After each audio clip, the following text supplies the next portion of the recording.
Hello, ladies and gentlemen. I'm very pleased to be back at the Iscr for this year. Unfortunately, we're not all together in person, and I think that is a theme that we'll be talking about during this conference. So for those that weren't at the conference last year, my name is Craig Jones.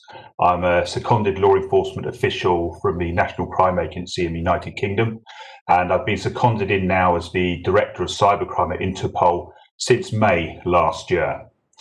It's been a pretty busy time for all of us in the last 12 months, and specifically the COVID-19 situation has actually enabled us to transform quite dramatically and quite quickly in the way we operate as law enforcement within the cybercrime landscape. I'm going to take you through the sort of bit of a journey that I've had for the last 12 months in my time with Interpol, and then how we reacted to the COVID situation and where I see us all moving forward in the future. So I'm going to talk a little bit about, first of all, Interpol's global cybercrime programme. And this is what we've been shaping very much in the last 12 months. It was originally designed in 2016, and that was to deliver a crime programme on behalf of its member countries of Interpol, 194 of them, and in complementing the other two crime programmes we have in counter-terrorism and organised emergent crime. So who are Interpol, first of all? Well, we're a global and neutral body. We look to support all of our 194 member countries in many different ways, from operational coordination to capacity building and just supporting effectively for them. We look to utilise the capabilities that we have, but also look to identify the capabilities that are working in other countries and try to amplify that message out and grow that within our community. One of the most important areas for us to work in and understand is the data sets. So specifically for cybercrime, what are the data sets that we look at? We look very much at victim data sets, we look at operational data sets, but where we work in the community and in this cyber community, most of the data sets that we need for policing within this area come under the private partners. And that's why it's really important for us to have strong relationships with our private partners. And we've been focusing here on a number of additional initiatives, but you'll see the three pillars on the left-hand side, and that is our three now new subdirectorates, which are cybercrime threat response, cybercrime operations, and cyber strategy and capability development. These are now three new subdirectorates that we've created within Interpol, within the Cybercrime Directorate, that support our overall cybercrime programme. So what do we deliver? Well, we look to deliver in 5 regional areas effectively, and that's the Americas, Europe, Africa, MENA, and Asia. And we look to try and align our resources where they are best fitted and best suited. So, for example, in some areas, countries and regions may need more support around the operational coordination, and that becomes obviously under our cybercrime operations. But in other areas, it may be more around the cybercrime threat response. So that looks at the data and intelligence and how do we bring that into our organisation and then disseminate that out to the member countries to support them in their operations or identify an attribute where the criminals are or where the infrastructure is. And then finally is the capabilities development. What are the capabilities that we can develop here centrally at Interpol and then spread to the regions and into each member country, and again, supporting them. So in order to do this, we have to understand what is our sort of mandate. And our mandate is to reduce the global impact of cybercrime and protect communities for a safer world. And in that, then, we have a number of objectives that support that mandate. So first of all, we have to develop a better understanding of the cybercrime threat landscape. And this is in order to help member countries prioritise their resources and capabilities against the cybercrime threats. We then also look to continuously undertake and improve the collection, processing, storage, analysis, evaluation and dissemination of cybercrime data and information. So that's bringing that information in, adding value to it, and then returning it to the member countries. And then we look to lead and coordinate operational activities with countries in order to tackle the cybercrime threats that are causing significant harm on national, regional and global scale. And then we're looking to strengthen and enhance the capabilities of member countries in order to help them prevent, detect and investigate cybercrime. So some of the key priorities for us over the last 12 months have been looking to increase that global operation activities, proactive regional coordination, and I shall cover some of that work that we've done recently in the next few slides. We're also looking at strengthening our public-private partnerships to enhance cyber intelligence capabilities. And again, we've done a lot of work on that in the last 12 to 18 months. And then that's about giving those cyber capabilities and development programs on a global scale to enhance member countries' abilities to combat cybercrime. And finally, creating an Interpol global cyber incident response team. So the next time there are those global incidences, we can coordinate law enforcement activity effectively with our member countries. Within our global cybercrime programme, we have a number of projects that support the overall programme. We have the Global Action on Cybercrime Extended, the GLACY Plus, which is a Council of Europe funded project. The objectives of that is to facilitate better implementation of the Budapest Convention on Cybercrime, as well as strengthening cyber capacity in 12 beneficiary countries by providing advice on cybercrime and digital forensics units, training strategies, and legal and technical trainings. We have our Cyber Foundation project. It's run from a project team within my directorate. The objective of that is to further expand the capabilities of our Cybercrime Directorate in obtaining, analysing, and disseminating actionable cyber intelligence. We've built a number of platforms within the last 12 months. First one of those is our collaborative knowledge exchange platform, which is where we can connect 194 member countries and private partners to come on board on a secure platform to share information about best practice. We recently used it to help us coordinate the Interpol Europol conference that was held last week. The other platform which will support that as well is the operational platform. And that's a platform where we can bring countries on board with ourselves and also private partners to do specific operations against cybercrime. And that will be a secure platform where we'll be able to share data and information relating to specific operations and then draw that data into Interpol and incorporate that into some of our other platforms, such as the cybercrime analysis platform. Now that platform is where we're looking to bring different data sets in, and then with our analysts here at Interpol, look to add value to that, turn it into actionable intelligence to fulfill our operational objectives. Another project is Cyber Americas, which is delivered by and supported through Canada. That's enhancing cybercrime capability to law enforcement agencies in 35 countries in Latin America and the Caribbean through the delivery of training activities.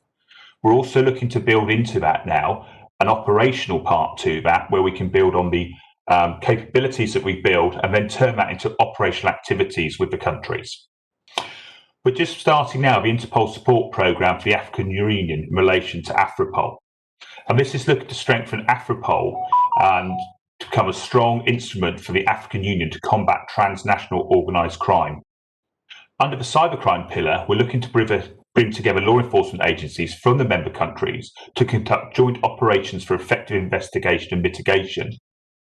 We're also looking at further funding to create an operations against cybercrime within the Africa region. So that will build further on this and will be similar, in fact, to the model that we have, which I'm going to talk about now, which is the ASEAN Joint Operations Against Cybercrime.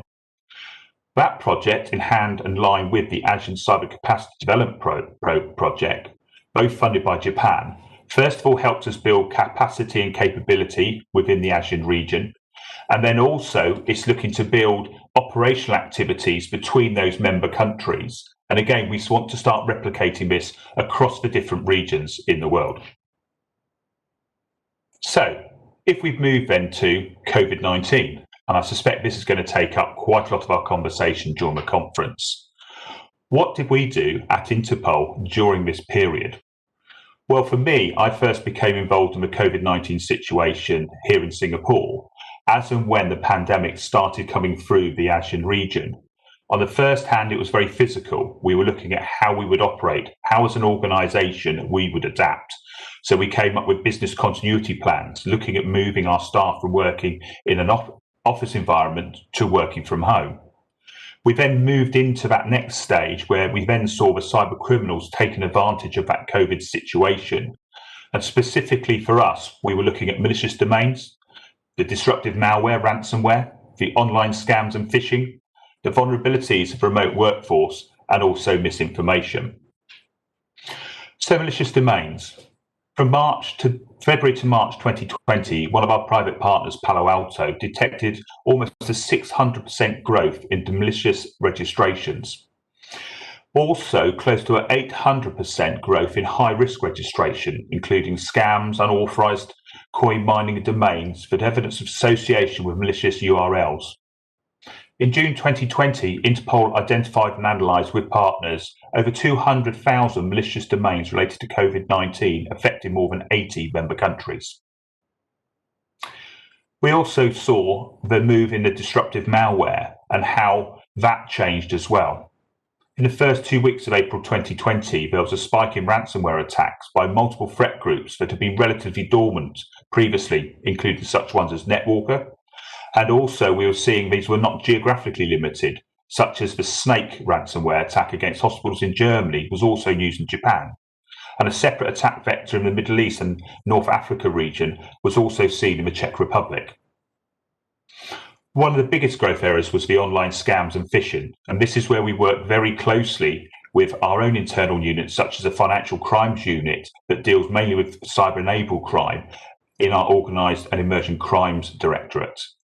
We saw that increase in the online scams and phishing since the beginning of the panic, with over 1 million spam messages seen on a regular basis linked to the COVID-19. And this was partly for one of the aims was soliciting passwords from unsuspecting users. As I mentioned, we went to working from home. So this raised then the vulnerability of remote workforces and businesses and employers being dependent on their own infrastructure supporting workers from home.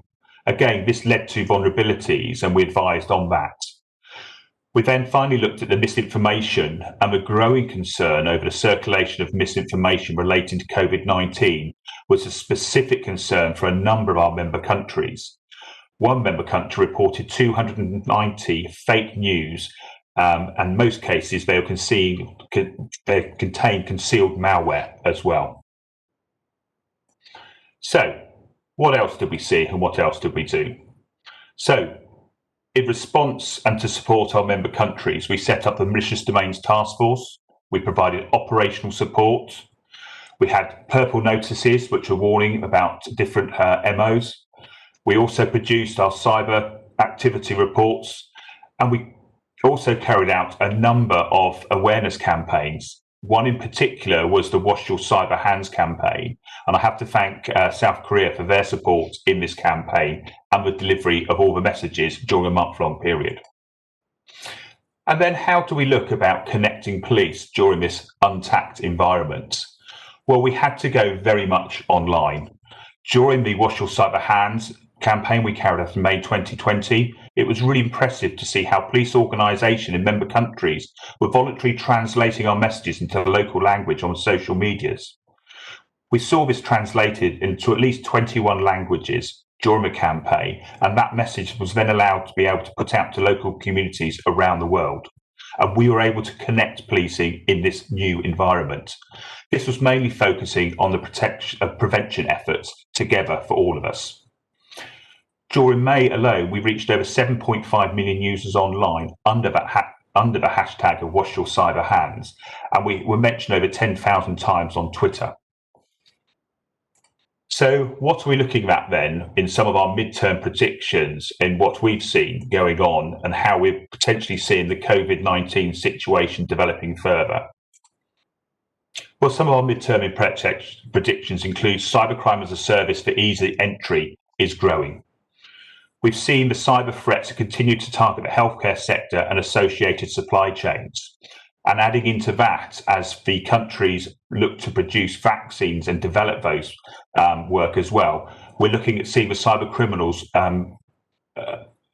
We're looking at seeing the cyber criminals attacking those sort of companies as well, trying to pull out that data and information in order to make money from that. We've also seen the growth in the online scams, phishing, business email compromise relating to this. And then, as I've already mentioned, the vulnerability within the remote workforces. So, how do we do this? Well, we do this work in partnership. As I spoke last year, we had Project Gateway, which was a pilot project looking at us have the ability to work with private partners. We could bring data in from them, we could share data and information with them. In October last year, at our General Assembly, Project Gateway was signed off, and it's now just our official way of working. So within our rules of processing data, they've been amended to allow us to do that work with our private partners in day-to-day environment. And we're looking to grow out that work that we do as well and bring more private partners in with us in order to grow and expand our knowledge, our expertise, but also more importantly, understanding the cybercrime threat landscape. We currently have 13 private partners, and we're looking to bring at least 4 to 5 in this year further as well. And in order to protect the digital economies of new generation of public-private partnerships is needed in shared principles protecting communities from cybercrime. And as I said, this is achieved by us all working more closely together in this ecosystem on cybersecurity. So this isn't just about the private industry as well. We look at how we work with the national CERTs, or the National Cybersecurity Centres, the NGOs and civil societies and global forum, as well as the online sharing information platforms, which we saw, such as some of the Slack groups that appeared during COVID-19 and are still going strong now as well. Very much Interpol is part of this ecosystem. As we know, we cannot work alone, and we have to do this in unison. So what's some of the other work that we've done? Well, some of this is around our cybercrime threat assessments. What we're looking at is how we can collaborate with our private partners and member countries and our expert groups. And we did this during COVID-19, where we carried out a really detailed survey of our member countries and private partners. And initially we brought out one document which was just specifically, was around other policing matters as well as going on, and that was produced by Interpol. And then more specifically in August, we had our cybercrime COVID-19 impact assessment, and that's available on our website. As I mentioned earlier, we have our ASIAN project, and they produced the ASIAN Cyber Threat Assessment 2020, and they're already hard at work on producing our 2021 assessment as well. We're also looking at producing a guide for criminal justice statistics on cybercrime and electronic evidence. And this guide will allow member countries to shape effective policies and operational response in countering cybercrime based on well-defined statistics. So what are we looking at in the future? And this, I think, is key for all of us. It's data. Data and aggregation of it is the key enabler. So what we're looking to do here at Interpol is looking to bring those data sets in centrally here at Interpol, aggregating them, transforming them, analysing them, and then putting them out as global actionable intelligence. But the challenge for us in law enforcement is the same as in every country. The data we collect is only as good as the information that's provided. Currently, nationally, countries collect different data sets. They collect their operational data sets, they collect their victim data sets, but more often than not, they're held just within national boundaries and they're not shared externally. When you look at the European model of Europol and Iscr, you see a fantastic collaborative model there, where member countries, through and are able, through laws within that region where they're harmonised, be able to share data and information within one region. What I'm planning here at Interpol is looking to bring that local or national data sets in globally. So it's a local to global concept. Looking at bringing in the different data sets, the victim data sets, the operational data sets, the private sector data sets, and then having that all in one central location. By then, we can then analyze those different data sets. With the private partners, they can look at them as well. We can start understanding the different trends and themes. And more importantly from that, we can then start doing the attribution of either the cyber criminals, the infrastructure, or where the victims are as well. And that then ties in with the next stage of our operational activity. So how do we turn that into operational activities, well, that can only be supported through funding effectively, and also countries' willingness to be involved and support global transnational investigations. Interpol, as the neutral organisation, is well placed to do that. And that's my messaging over the next 12 to 24 months, is how we grow that global cybercrime programme.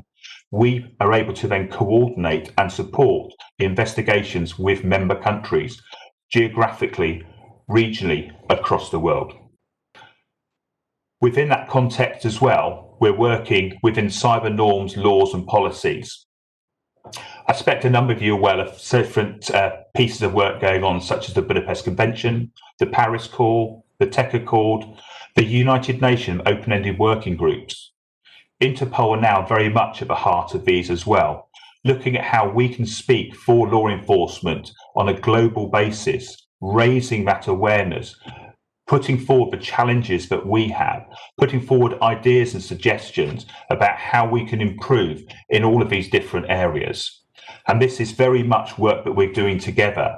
So again, my teams are coming out, they're contacting countries, we have our regional working groups within the 5 regions. That's where we listen to what the challenges are within each country and each region. Then we aggregate that in much the same way as we're looking to aggregate the data in order to speak at these different events and raise the profile and look at the priorities that policing needs around cybercrime. One piece of work I'd like to highlight that we're doing at the moment is working with the World Economic Forum in the Global Alliance Against Cybercrime. There'll be a report published in either end of October or early November, is looking at that alliance for the partnership against cybercrime. It will share with the world the number of different projects, programs that are going on in law enforcement and the private sector, and look to say how can we design the principles and the operational activities and mechanisms to facilitate the cooperation between the private sector and the public sector within that space. And so to finish, what are we building here in Interpol? Well, hopefully I've been able to outline a number of the different pieces that we're doing at the moment. We're looking at it in different pillars effectively. We're looking at technology, resources and infrastructure. So that's the tools and platforms that we need. So those are things such as the cyber analytical platform that we're building.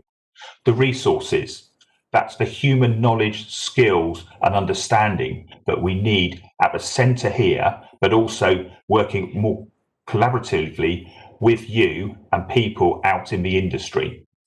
And then that's the infrastructure as well, about the global networks and frameworks and how we interact and build and are able to deliver it into all the different frameworks and coordinate and also prioritize within that space.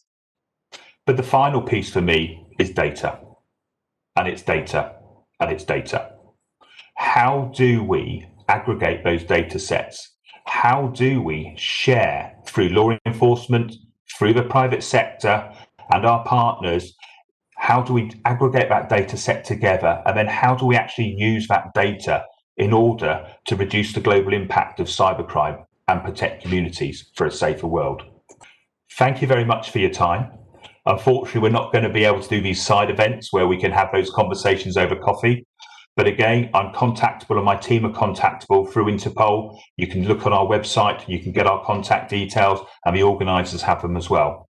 So thank you very much for your time today. I'm very much looking forward to the rest of the conference. Thank you.